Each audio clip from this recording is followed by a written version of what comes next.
Alright guys, I'm back. Yeah, I know I'm driving down the road again. Most of the time this is the only time I got actually make a decent video. But what I'm going to talk about is literally a thought that just occurred to me. And it may be, true, it may be false, whatever.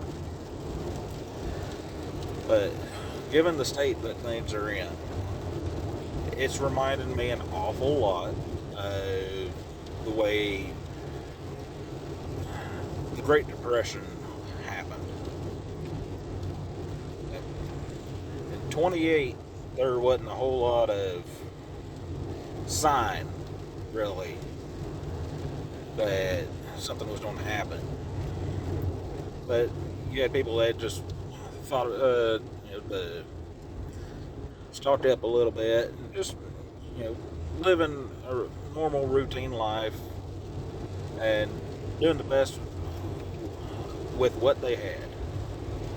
And then 29 rolls around and bottom falls out of the stock market.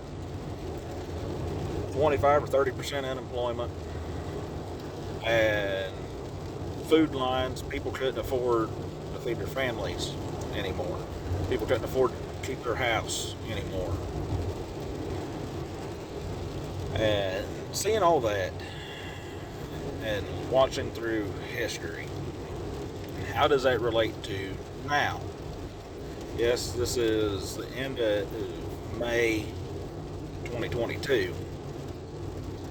Almost a century later, how does it compare? Well, these are strictly my opinions, guys. Based off of just the history and knowledge that I have. We are currently facing heightened inflation. I won't say that it's hyperinflation, but the inflation rate now is higher than I think I've ever seen it in my life. Prices keep going up. Fuel is getting ridiculously expensive. And on top of that, food is getting ridiculously expensive. And we have extreme levels of unemployment. And not because there's a lack of jobs per se, but because government funding and unemployment rates and stuff, you can make more money right now being unemployed sitting at home than you can working a job. That's just the way it is. I've heard tell of people making $30+ an hour for a 40-hour week on unemployment. And that's been since the start of the whole COVID situation. But that being said, our food system is on the verge of collapsing. Same as it was starting in 29. We don't have the ability to put people to work, same as we did back then. The only difference between back then and now is back then there weren't any jobs, and now there's jobs but just no workers. And that's quite simply because no one wants to work. I don't blame them. If I could make more money on unemployment and working, I would definitely not be working myself. But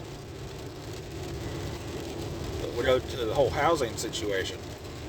Currently, housing now is in better shape than it was then.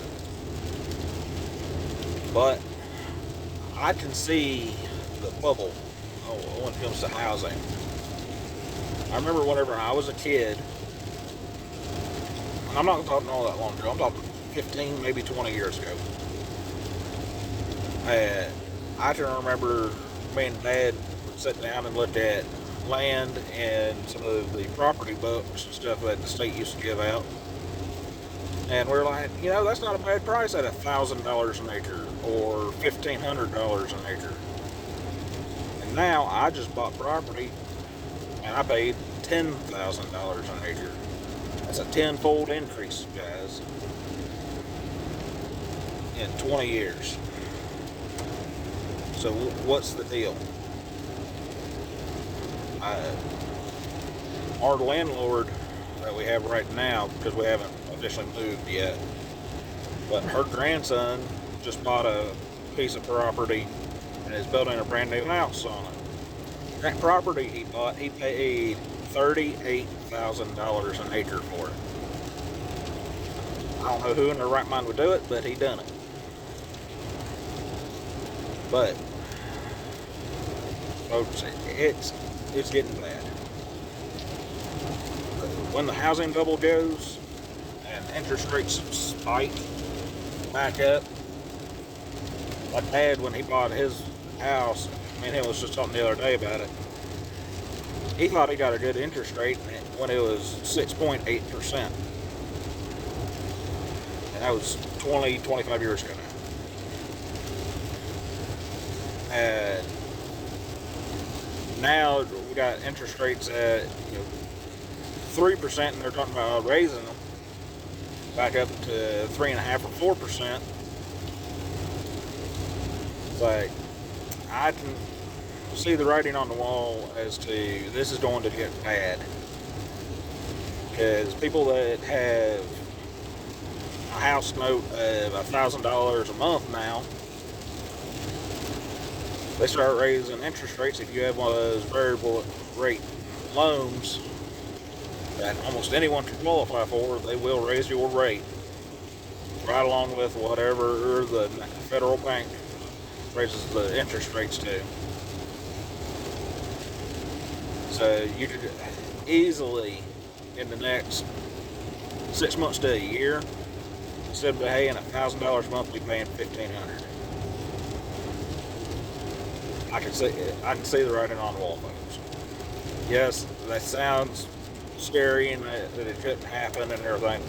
If you locked in a fixed rate at 3% or something, great. More power to you. Still don't know how you're going to afford $1,000 a month land payment, but that's none of my business. But with the way everything is, it's looking to me like we are in the very early onset stages of the way the Great Depression was. Not everyone has lost a job or anything yet, and they haven't started foreclosing on people's houses super heavy yet. But when the housing bubble goes, and that could be any time, but when the housing bubble goes, folks, we're going to be looking at mass foreclosures, mass food shortages, mass layoffs, and everything's going to be so ungodly pricey that you can't afford to live. It wouldn't matter how much money you got. So, instead of telling you to prepare and stock up and all that stuff, I'm just going to simply say this. Transition your life to live the way your grandparents and great-grandparents lived. The only bills they had were for the land. And once the land was paid for, they paid the taxes on it. And that was it. They didn't live in a nice big 2-story house of 4,000 or 5,000 square foot. They lived in simple 800 to 1,500 square foot houses. They heated with wood because they couldn't afford the heat with anything else. Or they heated with coal if you were here in Appalachia. Uh, Growing a garden and canning it. I know some people can't do that. If you live in a city, then I'm going to really pity you folks just because it's going to be extremely, extremely hard on you. Will it be impossible? No. It'll be completely doable if you are tough enough to make do with it. If you live in the country and you got a 3-acre grass yard that you gotta mow once a week, rent a tiller. Till it up, put it out of the garden. Used to be, grass was a sign of wealth. Because people had their gardens right up to the foundations of their house. They went from the foundation of the house outward. And if you had grass, that was a sign that you had money. Because you were able to divorce yourself away from your food system. You didn't have to have the cucumbers going up a trellis right off the back porch next to the kitchen window. But living like that, where you got fresh fruit and vegetables, nuts and berries, and everything right out in your yard. If you live in a suburb in the country, you know, it doesn't matter if you live on a 1/4 acre worth of land or 1,000 acres. That's what you need to try to work on. Now, some people will ask us, well, how much land does it take? Well, it tends to vary, but a good rule of thumb would be about 1 acre of land. And that'd be for a family of 4. That's if you work a garden and you work it good. If you do that, then you'll be set. You'll be fine. If you don't have 1 acre worth of land, or your family is larger than that, work it intensively.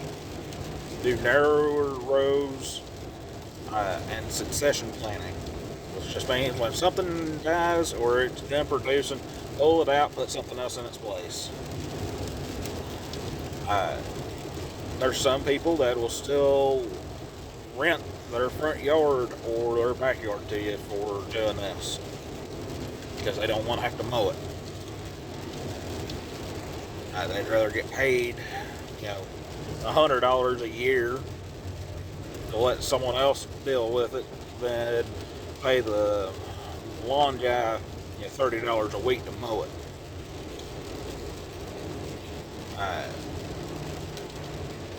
So yeah,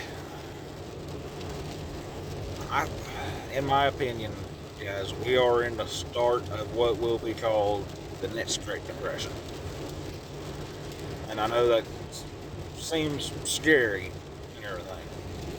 A lot of good came out of the Depression. Tighter knit families, tighter knit communities, people that could handle whatever situation was thrown their way. And I'll close this out by saying, tough men make weak times. Weak times make weak men. Weak men make tough times. So, what that means is we have had a few generations of weaker and weaker men that have made tougher and tougher situations for us. And now it's time to toughen up and just do what needs done, guys. So just like, comment, subscribe down below, and I'll try to make more videos more often, hopefully here soon.